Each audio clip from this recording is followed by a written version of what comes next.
Radio Kantipur, radio राष्ट्रको। संविधानको धारा 76 को 5 राष्ट्रपतिले प्रधानमन्त्री नियुक्त गर्नका लागि गरिएको व्यवस्था भएको प्रधान न्यायाधीश जबराको भनाई। दलहरूलाई राष्ट्रपतिले विकल्प नदिएको बारे सरकारी पक्षका वकिलसँग प्रश्न। असारको मध्यसम्म आइपुग्दा मुलुकभर 27% धान रोपाई सम्पन्न। परम्परागत रोपाई पद्धतिका कारण उत्पादन वृद्धि चुनौतीपूर्ण। आन्तरिक उत्पादनले माग धान्न नसक्दा वर्षेनी ठूलो परिमाणमा चामल आयात हुँदै। राज्यका 3 मुख्य अङ्गहरूमा सन्तुलन बिग्रिएको भन्दै सभामुख सापकोटाद्वारा चिन्ता व्यक्त। बारम्बार विघटन गरिरहँदा प्रतिनिधि सभाको अवमूल्यन भएको भनाई। अदालतको अवहेलना गरेको भन्दै दक्षिण अफ्रिकाका पूर्व राष्ट्रपति ज्याकब जुमालाई 15 महिनाको जेल सजाय। र युरोकप फुटबलमा आज प्री क्वार्टर फाइनलका अन्तिम 2 खेल हुँदै इङ्ल्यान्ड र जर्मनी तथा स्विडेन र युक्रेन आम्ने सामने हुने। नमस्कार, कान्तिपुर डायरीका साथमा साथी सन्तोष र म दिवा। अब समाचार विस्तारमा। प्रधान न्यायाधीश चोलेन्द्र शमशेर जबराले संविधानको धारा 76 को उपधारा 5 को व्यवस्था राष्ट्रपतिले प्रधानमन्त्री नियुक्त गर्नका लागि गरेको व्यवस्था भएको बताउनु भएको छ। संविधानले सो व्यवस्था प्रधानमन्त्री नियुक्ति गर्नका लागि भएको दाबी परिसकेपछि नियुक्त नगरेपछि प्रश्न उठेको उहाँको भनाइ थियो। सर्वोच्च अदालतको संवैधानिक इजलासमा प्रधानमन्त्री नियुक्त नगर्ने राष्ट्रपति विद्यादेवी भण्डारीको निर्णयको समर्थनमा नायब महान्यायाधिवक्ता पद्मप्रसाद पाण्डेयले आज बहस गरिरहेको बेला प्रधान न्यायाधीश जबराले भन्नुभयो, संविधानको धारा 76 को धारा 5 को व्यवस्था प्रधानमन्त्री नियुक्त नगर्नका लागि होइन। प्रधानमन्त्री राष्ट्रपतिले नियुक्त गर्नुपर्छ। यहाँ प्रधानमन्त्री नियुक्त नगरेकोमा प्रश्न उठेको हो। रिट निवेदकका कानून व्यवसायीले पनि राष्ट्रपतिले संविधानमा व्यवस्था गरिएको प्रधानमन्त्री नियुक्त गर्ने कर्तव्य पूरा नगरेको भन्दै प्रश्न गरेका थिए। जवाबमा पाण्डेयले प्रधानमन्त्रीमा दाबी गर्नेको आधार राष्ट्रपतिले नदेखेकाले नियुक्त नगरेको र त्यो अधिकार राष्ट्रपतिमा रहेको तर्क गर्नुभयो। प्रधान न्यायाधीश जबराले फेरि भन्नुभयो, आधार प्रस्तुत भएन भने फेरि मौका दिनुपर्थ्यो नि त। प्रधान न्यायाधीश जबराले नायब महान्यायाधिवक्तालाई संविधानको धारा 76 को उपधारा 7 र संविधानको धारा 76 को उपधारा 5 लाई मिलाएर पढ्न सुझाव दिनुभयो। धारा 76 को 7 मा प्रधानमन्त्री नियुक्त हुन नसकेमा वा धारा 76 को उपधारा 5 को प्रधानमन्त्रीले विश्वासको मत प्राप्त गर्न नसकेमा प्रधानमन्त्रीको सिफारिसमा राष्ट्रपतिले प्रतिनिधि सभा विघटन गर्ने व्यवस्था छ।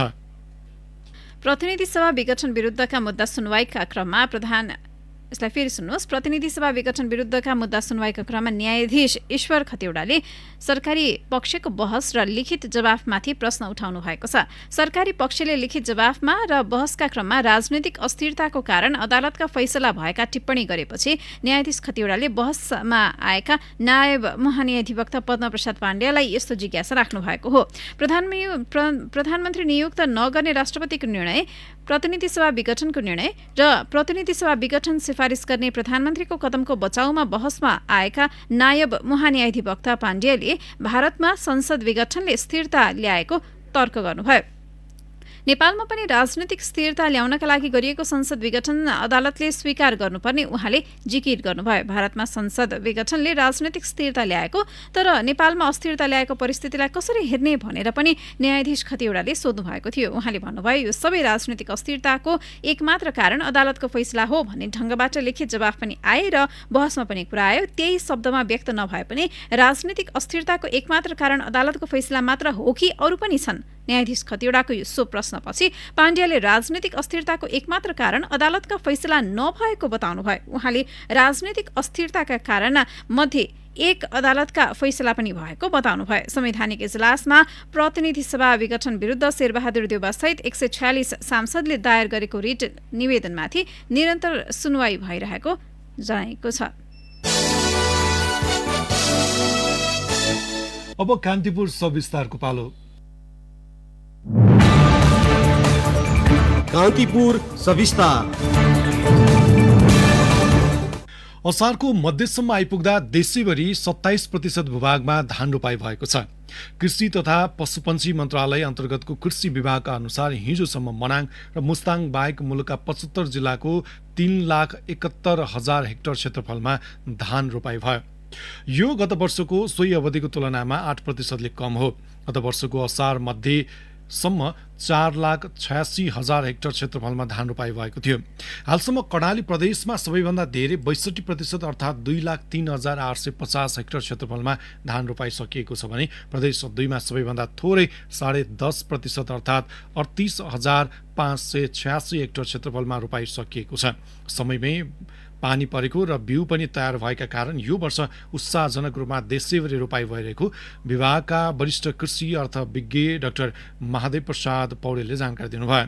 सरकारले आगामी आर्थिक वर्षको बजेट मार्फत आगामी 5 वर्षको अवधिमा धान उत्पादनमा मुलुक आत्मनिर्भर बन्ने घोषणा गरेको छ। यद्यपि परम्परागत खेती प्रणालीका कारण आन्तरिक उत्पादनले माग धान्न नसक्दा वर्षेनी ठूलो परिमाणमा चामल आयात भइरहेको छ।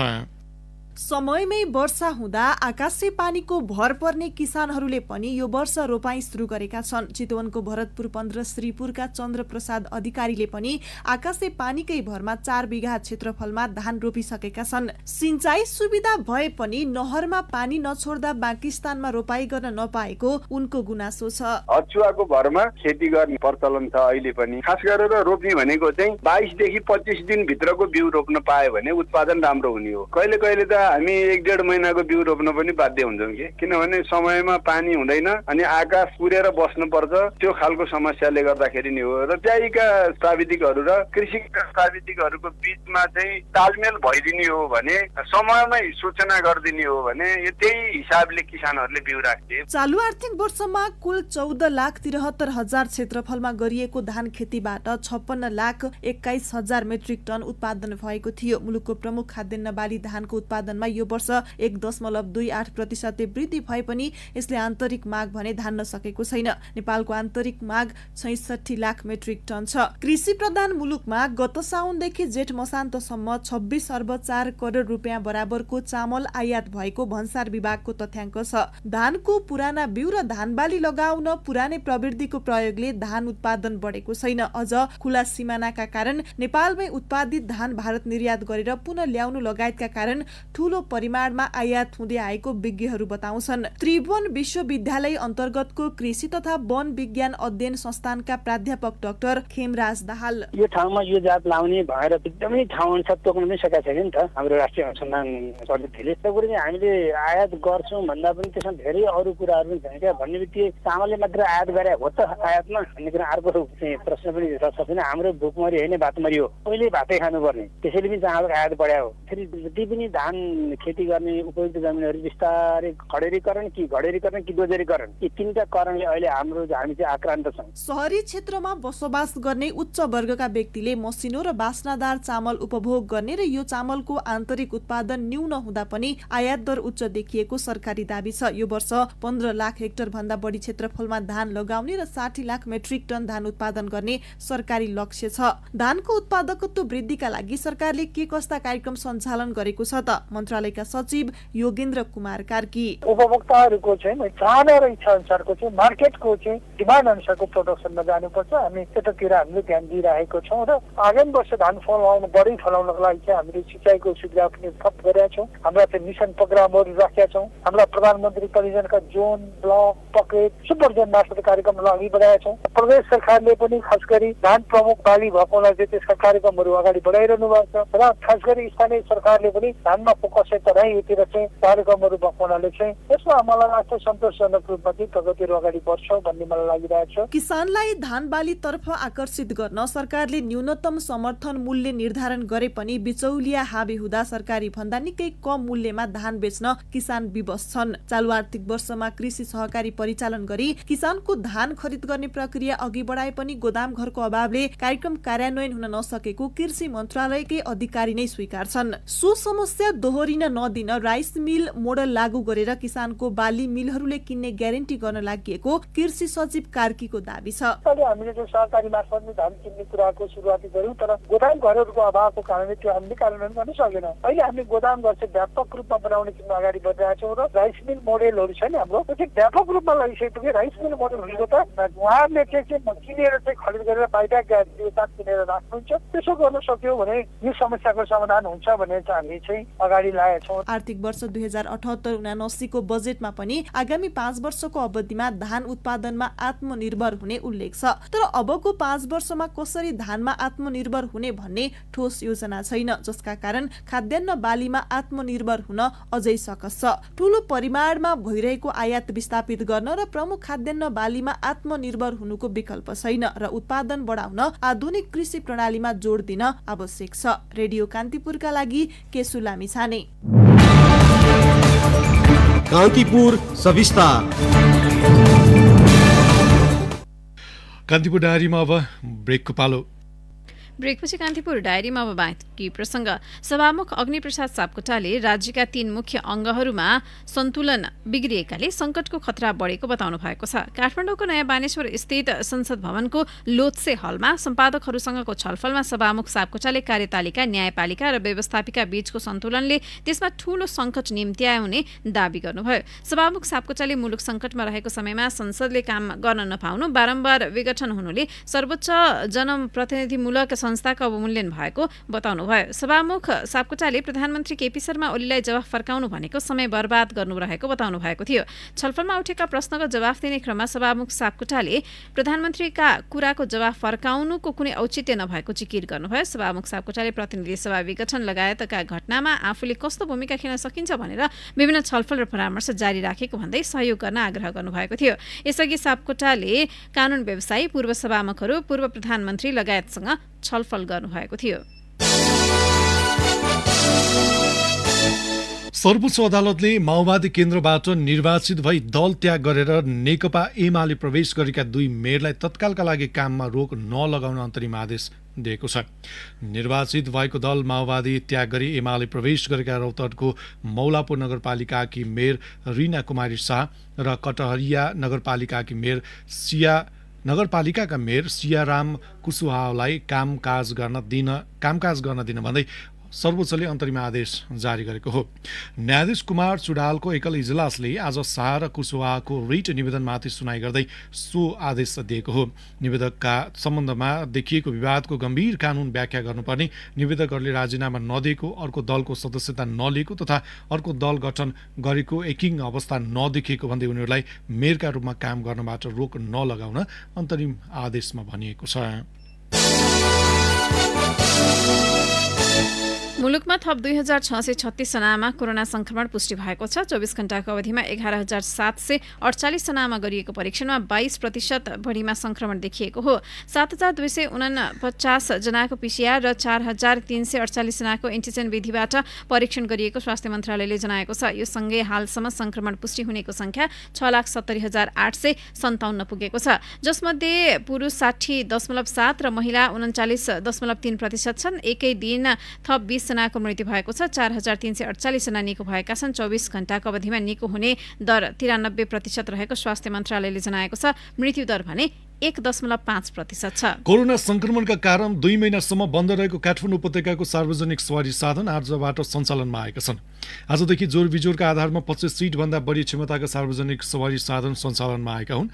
कोरोना भाइरस संक्रमण नियन्त्रणका लागि काठमाडौँ, ललितपुर र भक्तपुर गत वैशाख 16 गतेदेखि सार्वजनिक सवारी साधन सञ्चालनमा प्रतिबन्ध लगाइएको थियो।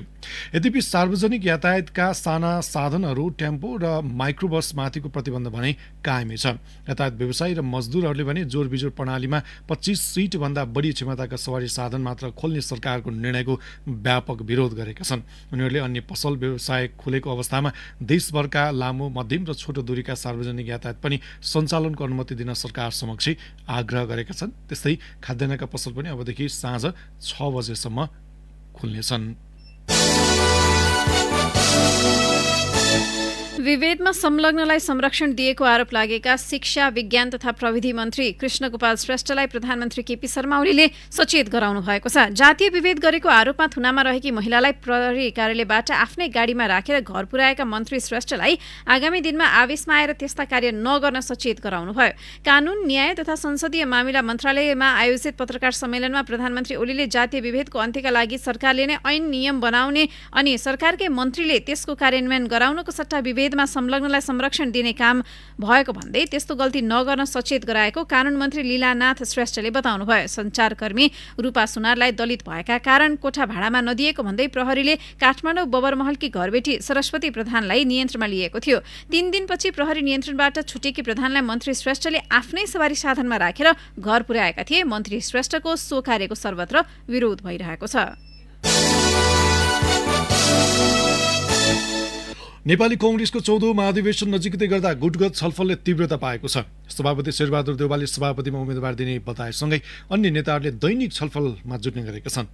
कांग्रेसका नेतात्रय विमलेन्द्र निधि, शशाङ्क कोइराला र प्रकाश मान सिंह आज भएको छलफलमा सबैलाई समेटेर अघि बढ्ने सहमतिमा पुगेका छन्।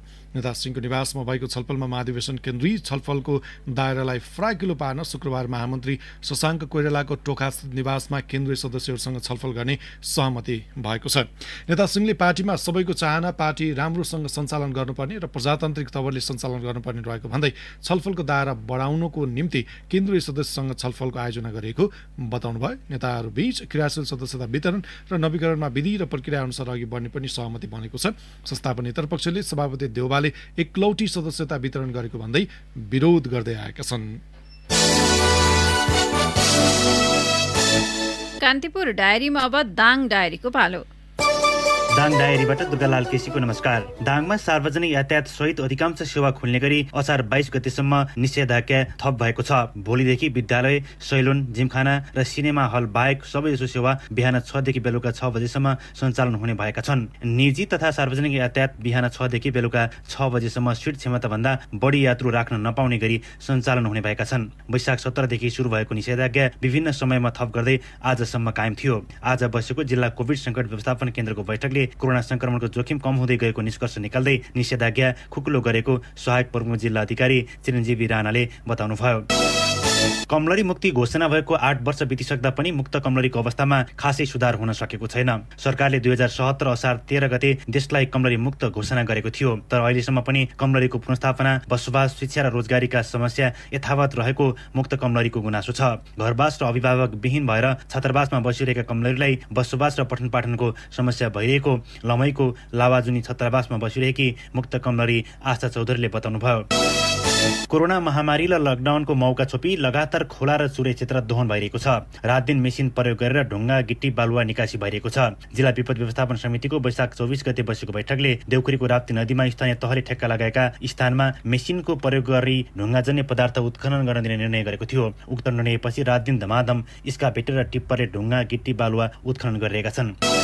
घोराई उपमहानगरपालिका 6 पक्वैका 33 वर्षीय वसन्त चौधरीले 11 वर्षसम्म विभिन्न सङ्घ संस्थामा उद्यम विकास सहजकर्ताको जागिर खानुभयो। उद्यम विकास सहजकर्ता भएर किसानलाई सहजीकरण गर्दा उहाँ आफैलाई व्यावसायिक कृषि कर्म गर्न मन लाग्यो। त्यसपछि चौधरी जागिर र पढाइ छोडेर कृषिमा लाग्नुभयो। उहाँले अहिले 1.5 बिघा आफ्नै जग्गामा काउली, टमाटर र बन्दाकोपीको खेती गर्नुभएको छ।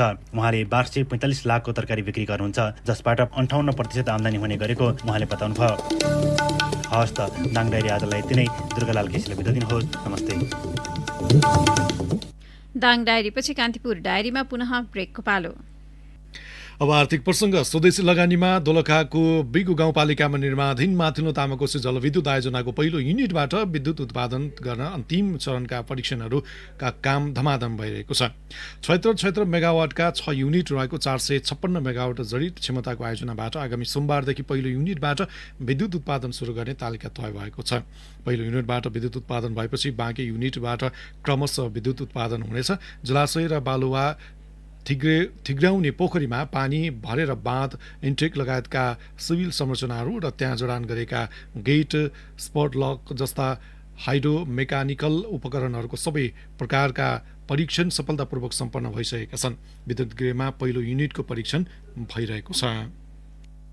धितोपत्र बजारमा आज भारी गिरावट आएको छ। शेयर बजार मापक नेप्से परिसूचक 47.49 अङ्कले घटेर 2828 अङ्कमा पुगेको छ। लघु वित्त बाहेक सबै कम्पनी समूहको उपसूचक घटेपछि बजार प्रभावित बनेको हो। सबैभन्दा बढी निर्जीवन बीमा कम्पनी समूहको उपसूचक 252 अङ्कले घटेको छ। यस्तै विकास बैंकको 167, बीमा बैंकको 100, बीमा कम्पनीको 166, वित्तको 88 र जलविद्युत समूहको उपसूचकमा 76 अङ्कको गिरावट आएको छ। अब अन्तर्राष्ट्रिय प्रसङ्ग अदालतको अपहेलना गरेको भन्दै दक्षिण अफ्रिकाका पूर्व राष्ट्रपति जाकब जुमालाई त्यहाँको सर्वोच्च अदालतले 15 महिनाको जेल सजाय सुनाएको छ। दक्षिण अफ्रिकाको संवैधानिक अदालतले भ्रष्टाचार सम्बन्धी मुद्दाको सुनाइमा उपस्थित हुन दिएको आदेश पालना नगरी अपहेलना गर्न खोजेको ठहर गर्दै जुमालाई सो सजाय सुनाएको हो। सन् 2018मा सत्तामा पुगेका जुमा विरुद्ध भ्रष्टाचार लगायतका विभिन्न मुद्दा चलिरहेको थियो। राजनैतिक नेतृत्वमा प्रभाव जमाएर आफू अनुकूल निर्णय गरेको ठूला व्यवसायमाथि समेत आरोप लगाइएको छ। अब खेल प्रसङ्गमा अब युरोकप स्पेशल।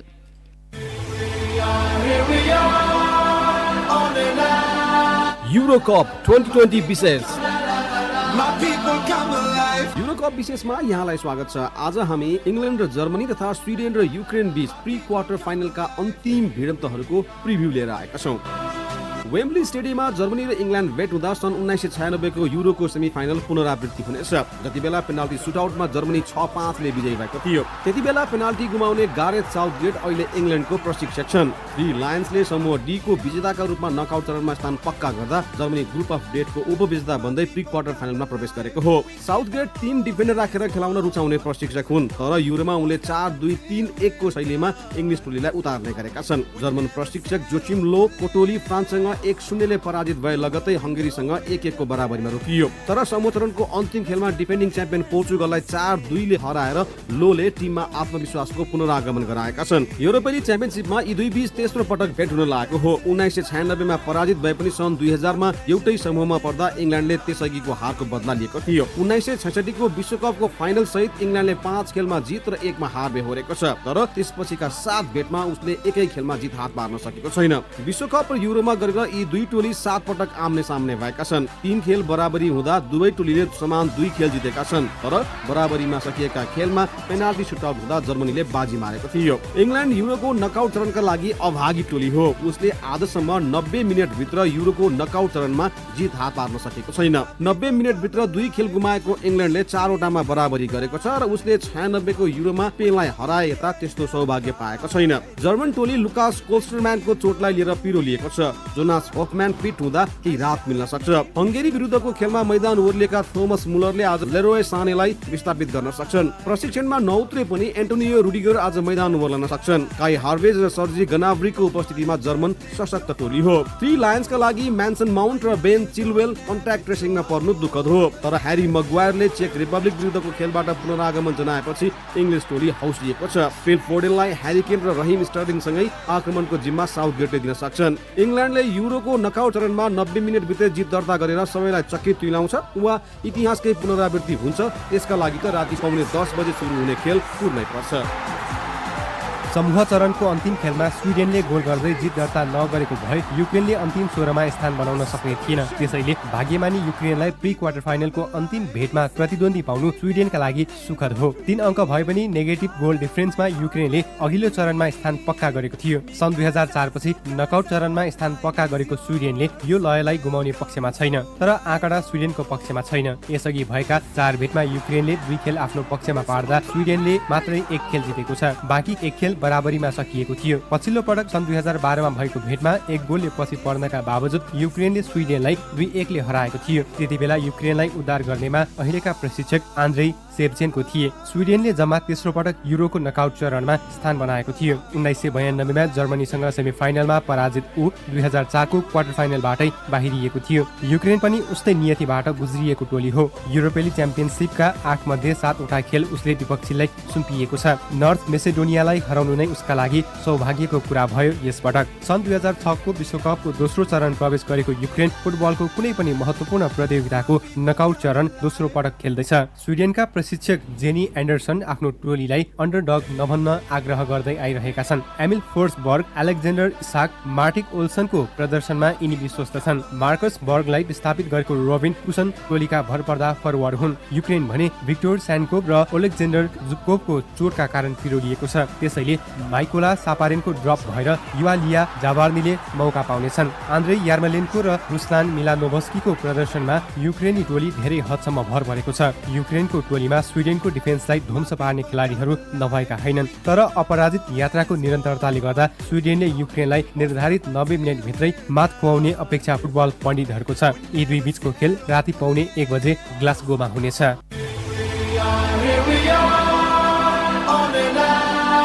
युरोकप 2020 विशेष। अवस्था यसका साथै कान्तिपुर डायरीको बुलेटिन यही सकिन्छ। 8 बजे सेक्युरिटी एन्ड क्राइम डायरीका साथमा उपस्थित हुने नै छौँ। तबसम्मका लागि साथी सन्तोष र म दिवा बिदा माग्छौँ। नमस्कार।